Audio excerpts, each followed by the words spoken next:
تاخذ مده طويله.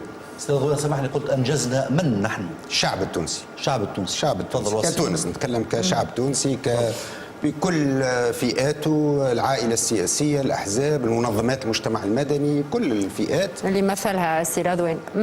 انا جزء من المجتمع المدني. ليه المجتمع المدني؟ جزء يعني من المجتمع المدني. السي رضوان راهو كان في امريكا يدافع على حركه النهضه ويروض في الامريكان على حركه النهضه. علاش تقدموا فيه مجتمع مدني؟ يقول لي ما يخفيش. كان لا قال هو بيدو، دونك علاش تقدموه مجتمع مدني؟ هذا عدى اشترى حياته. واسمعني ليه لحظه سي عبد العزيز، انا نقدم ضيوف وانا اللي نستدعي ضيوف وانا حبيت نعمل لك تصريح لانه سي رضوان نسمع به تو تشرفت بمقابلته.